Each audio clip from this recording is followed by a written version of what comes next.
Binatang yang selalu dipakai kendaraan itu sangat banyak manfaatnya. Maka kalau kehilangan, mencari penggantinya itu susah.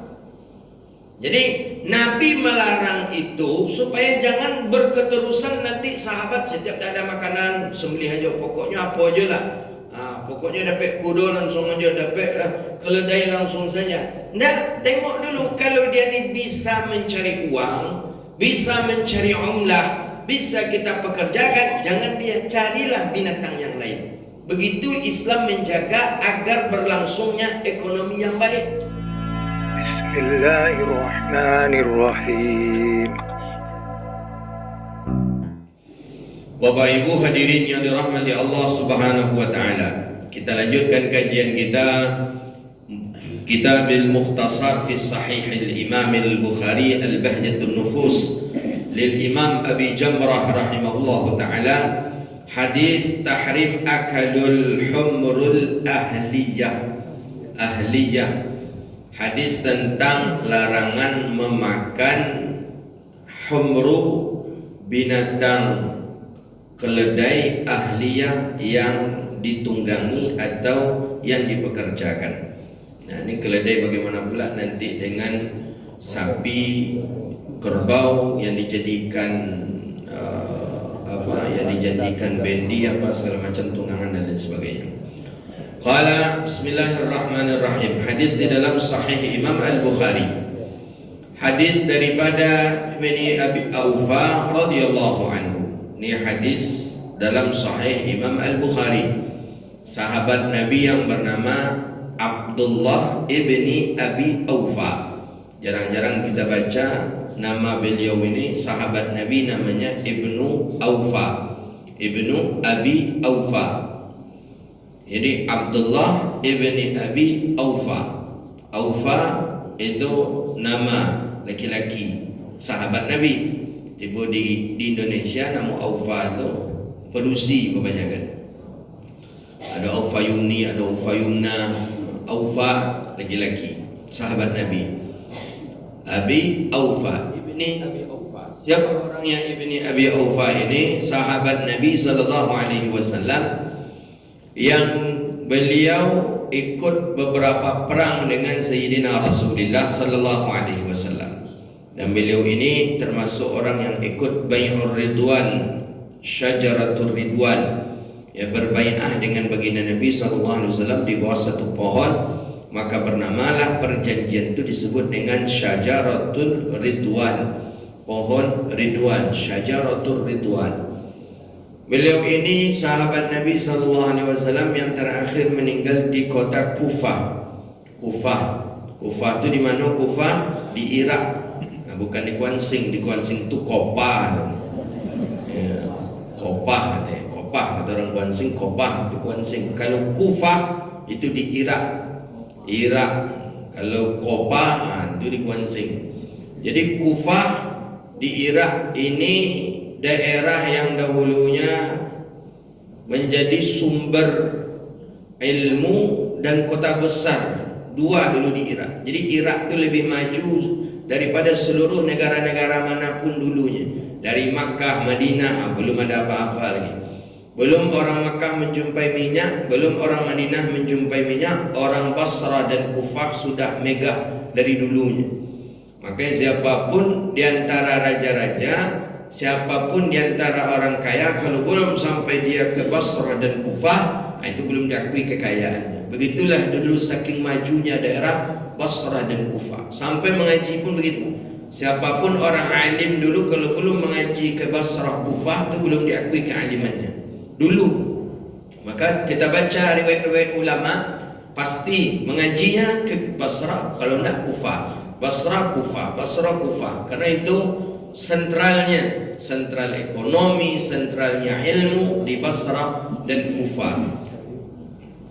Kalau Makkah, Madinah baru bagus, nampak kinclongnya itu ya setelah tahun 2000 ke atas lah, setelah banyak dijumpakan sumur-sumur minyak, barulah gedung-gedung menjulang tinggi itu di Makkah, Madinah. Dulu kalau tahun 90-an orang ke Makkah biasa-biasa aja. Tahun 80-an ya biasa saja. Bahkan masih ada keledai-keledai yang berjalan di depan Masjidil Haram. Nah, kalau di Basra, Kufah, Irak sudah maju. Nah, majunya Basra, majunya Kufah ini akhir-akhir ini itu di bawah kepemimpinan Saddam Hussein rahimahullah, presiden yang ahlu sunnah wal jamaah. Memang beliau tak boleh ada satupun Syiah yang tersisa, yang tertinggal di kota Irak. Beliau perintahkan untuk dibunuh, beliau perintahkan untuk dikurung, dipenjara sampai orang-orang itu taubat kepada Allah. Jadi Syiah itu tuh luar biasa dulu, ya, tak ada. Maka ulama-ulama dahulunya masih selamat. Kalau belajar ke Irak dulu masih selamat, karena ulama ahlu sunnah wal jamaah banyak. Tapi setelah Saddam Hussein pun ditangkap, Syiah kerjasama dengan negara Irannya, dengan negara-negara yang lainnya, akhirnya mengalahkan, dibuat kacau Irak. Irak ini kacau, Amerika masuk juga ke Irak dan lain sebagainya. Irak dirusak, Irak dikacau, hilanglah sejarah-sejarah dahulu, hilang pula lah para alim ulama dahulu, sehingga hilanglah ahlu sunnah wal jamaah di Irak. Jadi sekarang boleh dikatakan tak ada ahlu sunnah wal jamaah di Irak. Jadi jangan bangga pula kalau sekarang kita mengaji ke Irak, enggak. Ya, dikhawatirkan terbawa bibit Syiah. Pernah saya sampaikan, saya punya kawan S2, S3 waktu di Sudan, itu orang Irak. Orang Irak, satu kampus, satu lokal dengan saya. Jadi ketika itu saya tanya, dia dah tua juga lah, dah umur sekitar 45-50 ada. Saya tanya, gimana kaifa anta darasta Syafi'i wa darasta ahla sunnah? Bagaimana engkau kok bisa masuk ke Sudan, Universitas Islam Umdurman Sudan, Universitas of Jazeera, sedangkan di sini ahlu sunnah wal jamaah. Nah, ente bagaimana ini? Jadi dia jawab, ana aslan ahlu sunnah. Jadi kata dia, saya nih, kami sekeluarga penduduk kampung kami itu aslinya ahli sunnah wal jamaah, kata Syafi'i. Mata Imam Syafi'i kan lama di Irak, maka ada pendapat qaul qadim, qaul jadid. Qaul qadim itu Imam Syafi'i ketika di Irak, kami Syafi'i, kami ahli sunnah wal jamaah. Ya cuma pas di negeri kami, di negara kami tak boleh menampakkan kalau kami ahli sunnah wal jamaah. Kami akan ditangkap, listrik akan diputuskan ke rumah kami oleh pemerintah, air akan diputuskan ke rumah kami oleh pemerintah. Jadi kami tak bisa apa-apa. Nah, bahkan jangankan untuk itu, ada saja di rumah itu nama keluarganya Umar atau Aisyah, itu sudah dicurigai orang di rumah ini. Begitu saking marahnya Syiah itu kepada Umar. Jadi kawan saya ini dia punya adik, lahirnya di zaman di zamannya Saddam Hussein, dibuat nama Umar, dibuat nama Aisyah. Ya ahlu sunnah wal jamaah bangga dengan nama-nama sahabat Nabi SAW. Rupanya pas berubah presiden, balik kepada Syiah, Saddam Hussein pun dibunuh. Akhirnya termasuklah yang dicurigai daripada rumah dia ini, saudara dia, terpaksalah kami serumah tu ganti nama, kata dia. Jadi begitu dia dicurigai kalau ada nama itu ada Aisyah situ, seperti itu ahli sunnah. Nah itu tuh ada saja, diputuskanlah listrik, diputuskanlah air, pokoknya tak boleh apa-apa. Kasihan juga kita. Jadi terpaksalah kami ini Syiah, kata beliau, ketika kalau kami balik ke negeri kami, katanya. Tapi ana aslan ahlu sunnah. Jadi kata beliau, kami ini aslinya ahli sunnah, mazhab Syafi'i, maka saya belajar ke sini. Tapi kau belajar ke sini, balik dari sini masih boleh tak? Nanti untuk mengajar di universitas-universitas boleh. Bagaimana kalau engkau mengajar, engkau yang kau ajarkan mazhab Syafi'i, ahli sunnah, atau mazhabnya Syiah? Jadi kata dia, saya menengok nanti situasi. Kalau kebanyakan mahasiswa itu adalah orang-orang yang ayahnya ahli sunnah wal jamaah, nah kita akan ajarkan ahli sunnah wal jamaah. Tapi sangat berhati-hati katanya. Kalau tertangkap, tak dapat ngajar lagi, ya. Gaji pun diputuskan dan lain sebagainya. Begitu dia. Dan termasuklah negeri Sudan. Sudan itu termasuk yang memutuskan kontrak dan yang mengusir dubes Iran. Sudan tak ada Syiah di Sudan. Dubes Iran tak boleh di Sudan. Jadi ini anak kenapa bisa masuk? Dia bukan dari Iran, dia dari Irak. Padahal dia balik juga Syiah. Tapi karena dia ahli sunnah wal jamaah, mazhabnya Syafi'i, maka bisa diterima di universitas-universitas. Ya, Masya Allah lah, kalau ya Alhamdulillah lah, Syiah itu mengganggu sebenarnya, mengganggu dan mengganggu kepada negara.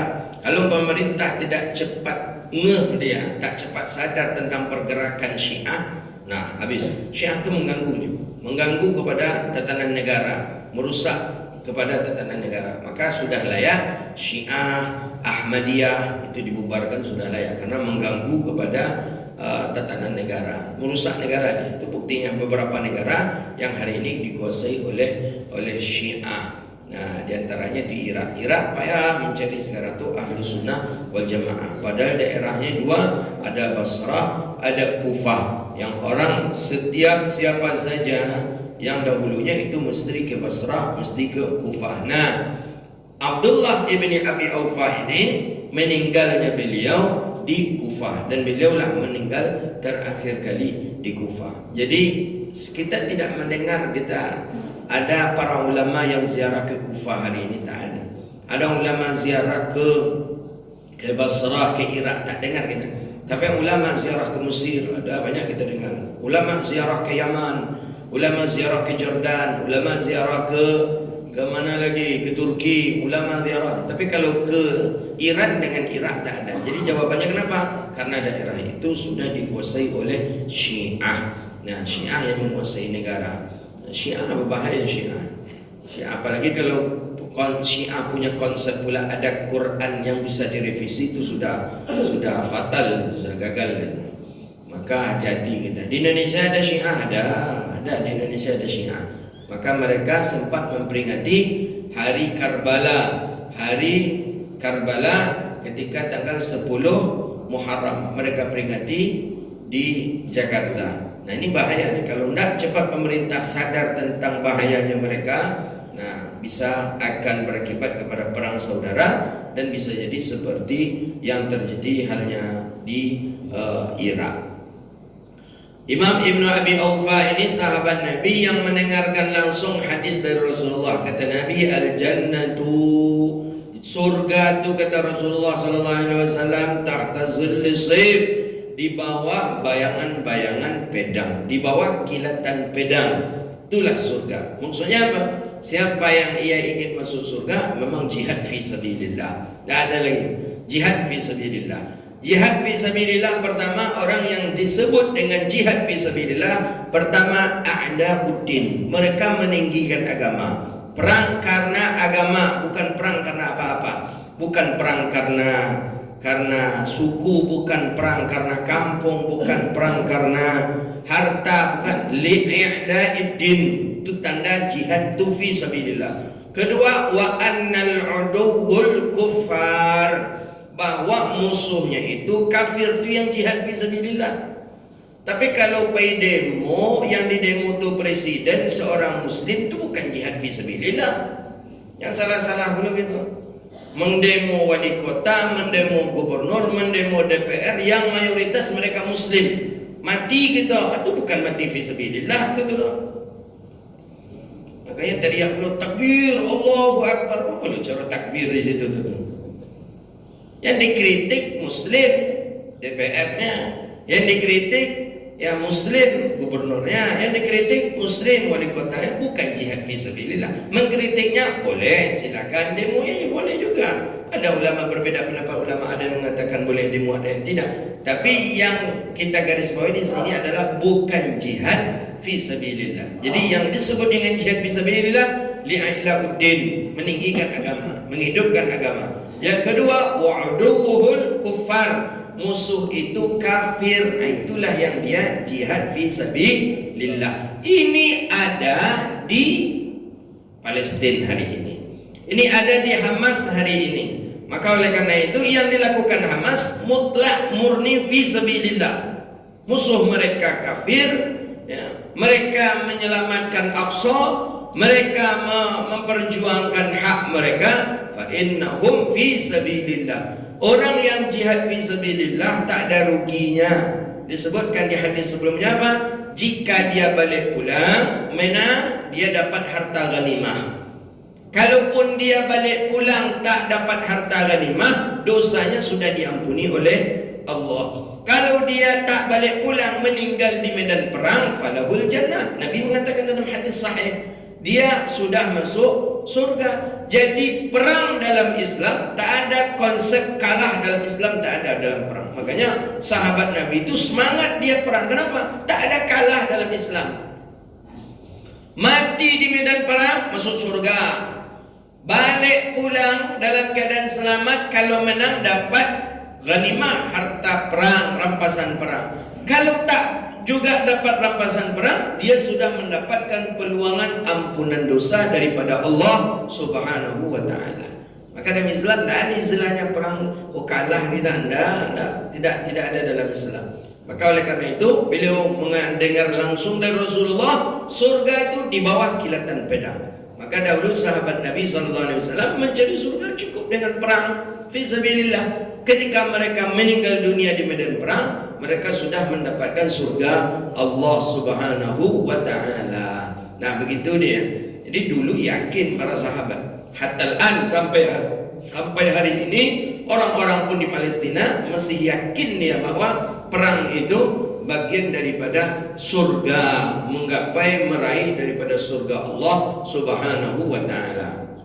Maka awak nanti sikogonya rugi, sibuk juga menyebut oleh Hamas tu teroris, Hamas tu Syiah, Hamas tu anti-anti Yahudi. Orang dah sampai ke surga, awak sibuk jadi itu lah. Jelas mereka itu mujahid di jalan Allah. Mereka itu jelas musuh mereka kafir, itu aja lah. Tak usah kita kaji musuh mereka kafir, kecuali kalau musuh mereka muslim dengan muslim. Itu mungkin boleh kita katakan mereka mungkin teroris, mungkin mereka anti Yahudi. Ini bukan perang saudara mereka. Mereka ini memerangi Yahudi, memerangi kafir. Nah, jelas dia. Maka kalau ada je orang yang pro kepada Israel, itu ya perlu ditanya oleh sehat apa tu ndak katanya. Ustaz tu sehat tak pro ke Israel? Qala yaqulu, apa kata Ibni Abi Aufa radhiyallahu anhu, yaqul asabatna maja'atul layali Khaybara. Kami ditimpa oleh maja'ah. Maja'ah ni lapar. Ini bersama Rasulullah ni pada perang Khaybar. Kami bersama Rasulullah sallallahu alaihi wasallam asabna maja'ah. Kami ditimpa oleh lapar. Maksudnya litak paru. Alun makan. Tak makan. Kapan waktunya? Layaliyal Khaybara, pada malam perang Khaybar. Perang Khaybar ni umat muslim 1.400 orang. Khaybar ini 165 kilo arah ke Jordan kalau hari ini. Arah ke Jordan berarti sebelah utara Madinah. Arah ke Jordan 165 kilo. Itu ada sebuah kampung di sana nama kampung tu Khaybar. Yahudi asli penduduk kampung tu ingin menyerang Madinah. Ingin menyerang Madinah. Yahudi itu tahun 7 Hijriah. Tahun 7 Hijriah mereka ingin menyerang Madinah. Karena di Madinah Muslim sudah mulai banyak. Yahudi mulai minggir. Ada Yahudi yang ke pinggir ni, yang tak mau masuk Islam ni, minta tolonglah dia ke kampung Khaybar. Khaybar ni pun disiapkan pasukan bala tentaranya puluhan ribu. Itulah melawan kelompok kaum muslimin yang jumlahnya 1.400. Dan alhamdulillah Khaybar bisa ditaklukkan oleh kaum muslimin. Itu di bawah komando baginda Rasulullah sallallahu alaihi wasallam. Jadi Khaybar tadi itu takluk di bawah baginda Nabi SAW. Nabi yang memimpin perang dan dapat di Khaybar itulah. Jadi mana yang jadi tawanan perang ditangkap, mana yang lari-lari, mana yang mati pun terbunuh. Khaybar namanya. Jadi Khaybar itu Yahudi dulu di daerah Khaybar. Kini tak ada kampung di sana lagi. Sekarang cuma jalan saja. Ada kalau bapak ke Jordan dari Madinah arah ke Tabuk tu ada tertulis Khaybar. Khaybar tu berarti kampung Khaybar. Disitulah dulu terjadi perang Khaybar. Nabi SAW yang memimpin perang. Nah, begitu. Ya, salah satu mukjizat Nabi itu. Apa kata Rasulullah? Khamsun ya'tihinna wa la ya'tina min anbiya min qabli. Ada 5 yang Allah berikan kepadaku, tapi tak Allah berikan kepada Nabi sebelum aku, kata Nabi Muhammad. Yang 5 itu yang pertama apa? Ra'bal khayl. Apa kata begina Nabi SAW? Allah berikan rasa takut kepada musuh-musuhku sebelum terjadinya perang, dan itu selama musafatan. Musafah ini jarak tempuh perjalanan. Ada yang mengatakan 1 bulan, ada yang mengatakan 2 bulan. 2 bulan sebelum terjadinya perang, musuh-musuh tadi sudah merasa ketakutan, menggigil, ketakutan tak mau makan, ketakutan sakit. Begitu mukjizat Nabi SAW. Padahal perang belum terjadi lagi. Musuh-musuh itu sudah ketakutan. Itu salah satu mukjizat Nabi SAW. Ya, tentu ada doa yang dibaca oleh Rasulullah. Ada doa. Ancaknya ketika bapak karo orang, bapak baca doa tu. Jadi sebelum bapak masuk ke sini, kawan tadi, ainyo aja lah menang lagi katanya kan. Hakim ainyo aja lah, kami menyerah saja katanya. Ada. Jadi baginda Nabi SAW, salah satu mukjizat Nabi, sebelum terjadinya perang, musuh-musuh tadi sudah takut. Musuh-musuh tadi sudah merasa gelisah sebelum terjadinya perang dengan baginda Nabi SAW. Asabatna al-maja'ah layalil Khaybara.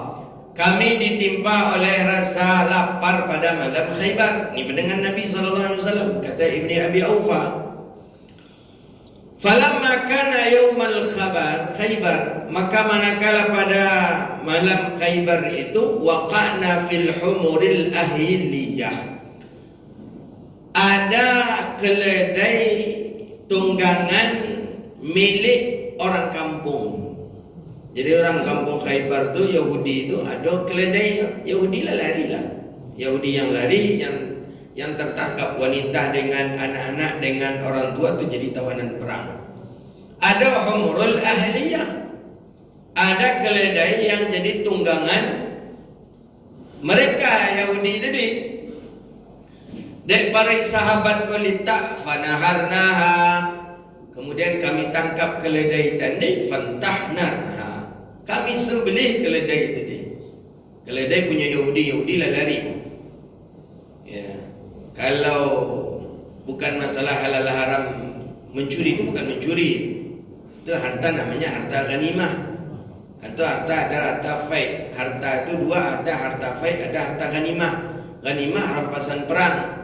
Ya, ketika kita masuk ke daerah peperangan, ke daerah kampung kafir tu, kemudian kafir tu dah lari semuanya. Hartanya, manusianya tu milik muslim. Manusianya itu jadi tawanan perang. Hartanya, ternaknya itu namanya ghanimah. Nanti dibagi tu untuk kaum muslimin. Tu ghanimah. Ada satu lagi harta faid. Ini beda lagi dia. Kalau di medan perang, sama-sama berjumpa di medan perang, lari mereka tinggalkan harta. Itu faid namanya. Jadi beda. Tapi ingat, kok kalau di medan perang, kalau teroris enggak, kalau teroris ATM itu ghanimah kecilnya dulu. Kalau teroris ATM yang ada di pinggir jalan itu ghanimah, boleh dicuri, boleh dirampas. Karena itu rampasan perang, karena yang punya orang kafir Cina. Enggak, itu bukan. Yang ghanimah itu rampasan perang. Nah, nih ada keledai ini tunggangan daripada Yahudi. Falamma ghalatil qudur nada mudadilah, sampai disembelih sahabat, kami pun menyembelihnya, kami pun mengulitinya, kami pun mencincangnya, kami pun mencucinya, dan kami pun memasaknya. Baru saja mendidih daripada periuk tadi yang isinya daging keledai bukan keledai. Kalau kedelai kacang keledai. Falamma ghalatil qudur nadil mudadi, baru saja mendidih daging keledai tadi yang dimasak tadi, langsung datang nadi muda di Rasulullah. Tukang panggil Rasulullah langsung bercakap, katanya, "Ikfi'u qudura wa la tad'amu min luhumil humur syai'a." Jadi kata mubaligh Nabi tadi, Nabi punya orang yang tukang sorak. Nabi punya orang yang tukang sorak. Apa kata dia? Ya ikfa'ul qudur wa la tanamu. Padamkan apinya. Maksudnya jangan dimakan lagi. Wa la tud'imu min luhumil humur syai'a. Jangan memakan kamu daripada daging keledai itu sedikit pun jangan. Jadi kata Abdullah bin Abi Aufa, faqulna innama naha Rasulullah anha li'annaha lam tukhammas. Anggapan Abdullah bin Abi Aufa, Nabi melarang itu karena ini belum dibagi seperlima, maksudnya belum dibagi ghanimahnya. Dia baru boleh kita ambil manfaat itu kalaulah dibagi sepersekian untuk Rasulullah, seluruhnya dibagi kepada sahabat yang ikut perang. Kalau belum dibagi itu tak boleh diambil, tak boleh dimanfaatkan. Anggapan Abdullah bin Abi Aufa, Nabi melarang itu disebabkan karena itu. Rupanya tak. Qala akharun harramahal batta. Ada satu lagi mengatakan bukan karena belum kita bagi, tapi Nabi itu mengharamkan al-batta. Al-batta itu memang mengharamkan mutlak. Wa sa'altu Sa'id ibn Jubair. Jadi kata Abdullah bin Abi Aufa, aku datangi Sa'id ibn Jubair, ini orang dalamnya Rasulullah, bertanya, bagaimana sebenarnya larangan si fulan tadi itu? Waqala harramahal batta. Nabi itu memang mengharamkan secara mutlak. Nah, hadisnya sampai situ. Ada beberapa fawaid yang akan kita ambil daripada hadis ini. Pertama, bahwa barang peninggalan daripada orang kafir itu menjadi harta milik muslim, itu halal. Ketika muslim menyerang masuk ke dalam sebuah wilayah, wilayah itu adalah wilayah kufar, wilayah itu adalah wilayah kafir, maka itu tuh halal mutlak, halal. Kemudian Nabi melarang ini disebabkan apa? Khilafil ulama. Ulama berkhilaf, mengatakan khilaf di sini. Kenapa dikatakan haram di sini? Karena bahwa sesungguhnya ternak ini adalah binatang yang dabbah, binatang yang selalu dipakai sebagai kendaraan. Nah, binatang yang selalu dipakai kendaraan itu sangat banyak manfaatnya. Maka kalau kehilangan, mencari penggantinya itu susah. Jadi Nabi melarang itu supaya jangan berketerusan nanti sahabat setiap tak ada makanan sembelih aja, pokoknya apa aja lah. Pokoknya dapat kuda langsung aja, dapat keledai langsung saja. Nggak, tengok dulu kalau dia ni bisa mencari uang, bisa mencari umlah, bisa kita pekerjakan, jangan dia carilah binatang yang lain. Begitu Islam menjaga agar berlangsungnya ekonomi yang baik. Kalau di sembelih yang tunggangan ini, dia bisa mencari uang. Nanti pemiliknya apalagi? Uang dari mana lagi nanti? Khawatirnya nanti setiap tak ada uang, tak ada makanan, sembelih. Tak ada makanan, sembelih. Tak ada makanan, sembelih. Akhirnya yang bisa mendapatkan uang, yang bisa mendapatkan umlah, yang bisa mendapatkan hasil, ternyata itu pun tidak lagi bermanfaat. Nah, maka oleh karena itu ini perlu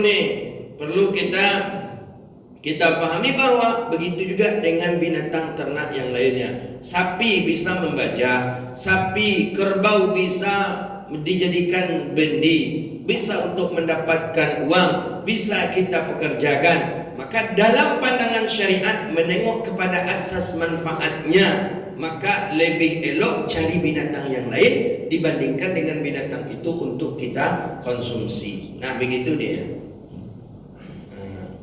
Makanya kalau punya apa ya tapi ini yang azas manfaatnya jelas gitu. Tapi kalau punya burung itu bisa mencari piti, tapi karena berlomba, di lomba itu pun ada judi haram. Anak apa dah sembelih aja lah burung tu. Kan ada burung sekarang ya, kemarin ada teman burungnya itu ditawar oleh orang 200 juta Pak. Karena sudah beberapa kali memenangkan kontes burung gitu. kicau burung tadi itu. Nah, dah sering dah banyak dapat uang gitu. Dia tak mau jual. Ya, dia tak mau jual. Jadi padahal kalaupun dijual tak apa-apa, karena burung itu pun kalau ikut kontes itu pun judi sudah ada di dalamnya. Ya, bukti judinya semua bayar inset, itu dah judi itu. Nanti yang dapat ambilkan uang dari inset tadi, itulah yang dia, ya, dah ada judi dah itu tuh. Kalau tak salah terakhir dia katakan dah mati burung tadi itu. Mati. Jadi hilang piti 200 juta. Kalau adanya dapat ketika tu piti 200 juta, tak mau sampai kalau jadi 200 juta tu potong gelang gunikan ke pesantren tu encak tu katanya. Tapi kan tidak hasil lomba, kan hasil jual beli burung. Kalau hasil lombanya tu riba haram. Nah, jadi dengan kudanya, dengan keledainya, dengan kerbaunya, dengan sapinya yang bisa dijadikan sebagai tunggangan, maka lebih elok untuk jangan dibunuh atau jangan sampai disembelih. Nah, kemudian berikutnya Nabi mengajarkan ke sahabat bahwa, nah ini fawaid yang berikutnya, bahwa ada beberapa hewan yang kalau masih bisa kita memilihnya, lebih afdal kita memilihnya. Masih ada di situ kambing, masih ada di situ sapi yang adat biasa orang memakannya, lebih afdal kita mencari itu. Kemudian lebih umum orang bisa memakannya. Kalau disembelih keledai yang memakannya cuma tak banyak orang, karena itu saja orang yang biasa memakannya, selebihnya jijik. Nah, tapi sapi ada, afdal menyembelih sapi yang umum orang bisa memakannya. Begitu dia. Makanya Nabi gambarkan di sini, lebih afdal yang lain saja cari. Makanya Nabi kan masih ada kambing, masih ada sapi. Ketika Nabi SAW dihidangkan oleh Sayyidina Salman Al-Farisi, dab apa? Biawak. Biawak pernah dihidangkan ke Rasulullah Sallallahu Alaihi Wasallam. Nabi diajak, diundang oleh Sayyidina Salman Al-Farisi ke rumah, ya, untuk makan. Nabi duduk, Nabi bawa beberapa orang sahabat. Jadi ketika itu Nabi dihidangkan, faddal ya Rasulullah, kul bi bismillah. Silakan ya Rasulullah, makan dengan bismillah. Bismillahirrahmanirrahim, kata Nabi kepada para sahabat. Salman Al-Farisi baru masuk Islam waktu itu. Makan dengan lahapnya. Makan. Nabi ambil daging kambing, Nabi ambil makanan yang lain. Di depan Nabi itu ada hidangan biawak, sate biawak.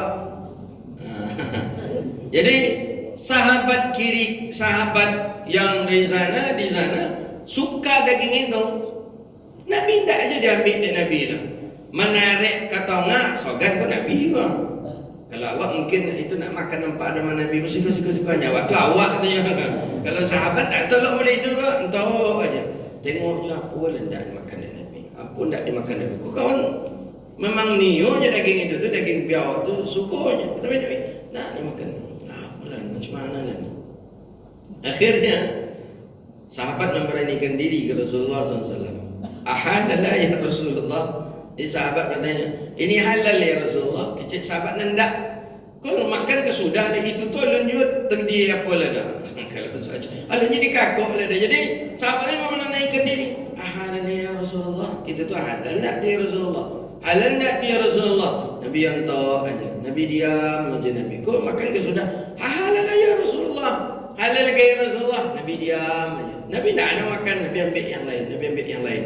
Ada sahabat yang bertanya tadi lah, bertanya ke Rasulullah tapi tidak ada jawaban. Diberanikanlah mengambil sahabat tadi daging sate biawak tadi pak. Diambil sahabat tadi daging biawak tadi.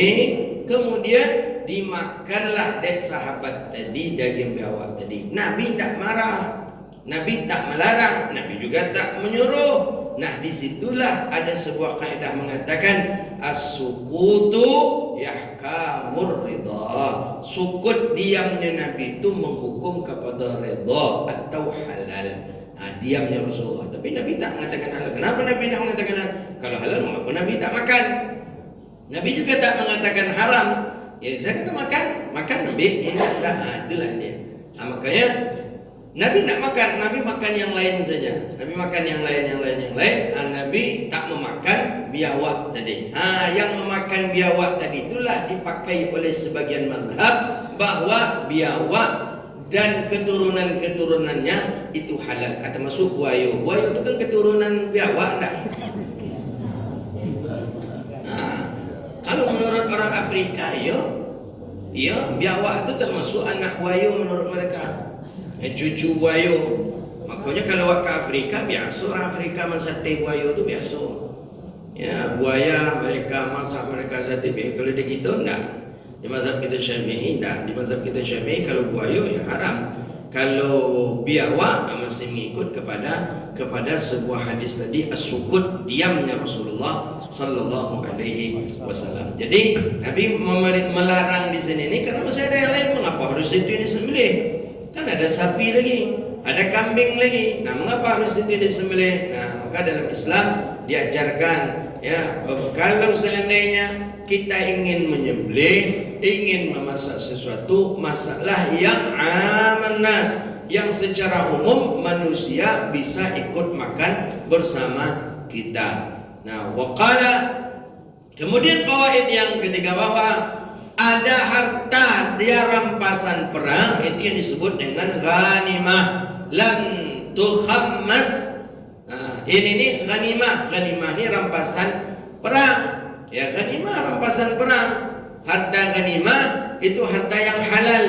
Ya, rampasan perang namanya. Itu harta yang halal. Boleh diambil, boleh, dan itu halal. Nah, untuk baginda Nabi ada persennya, untuk sahabat-sahabat yang lain ada persennya. Jadi Nabi SAW mengharamkan itu tuh albatta. Memang ingin mengajarkan kepada sahabat bahwa pertama, pentingnya sebuah ekonomi berkelangsungan yang baik. Maka jangan kita memutuskan mata rantai ekonomi. Maka ya sama halnya dengan menjual sesuatu yang kita cuma itu saja yang punya lagi, dan itu pula bagian daripada sumber kehidupan kita. Maka jangan kita menghilangkan ainnya. Ya, mungkin di kita tak bisa ambil manfaat, tapi mungkin nanti orang setelah kita bisa mengambil manfaat. Kalau tak mendesak, jangan dijual. Kalau itu bagian daripada sumber ekonomi. Begitu cara pandangan syariat menjaga keberlangsungan ekonomi masyarakat.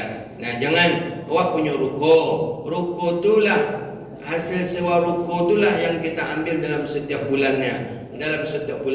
Awaklah sakit-sakit, lah batuk-batuk, kita jual ruko tadi. Tak boleh juga.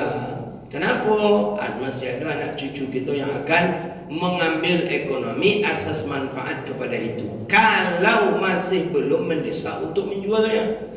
Tapi kalau tidak ada untuk berubah lagi kecuali untuk itu saja, ya kita jual. Ya, cuma pikirkan pula apa kelanjutan ekonomi setelah itu. Mungkin wak jual, sebagian uangnya wak jadikan untuk berobat, sebagian wak belikan pula ke ruko di tempat yang lain. Nah, kalau seperti itu dibolehkan dalam pandangan syariat. Cuman takutnya ruko lah terjual, berubah pun tak jadi, awak pun mati, piti habis dibagi-bagi deh anak kemenakan. Habis cerita, putus rantai ekonomi itu. Maka Nabi sangat luar biasa cara pandangan beliau. Maka Nabi tak menginginkan yatakaffafun. Nabi tak menginginkan umatnya itu meminta-minta, menjadi fakir, menjadi miskin. Yatakaffafuna, sehingga mereka sendirilah yang menghinakan diri mereka. Haza wabillahi at-taufiq, wallahu a'lam bishawab. Nah, begitu.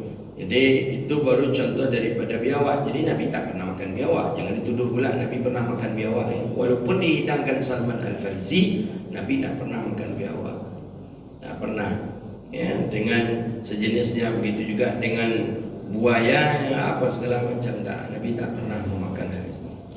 Ada pertanyaan, silakan.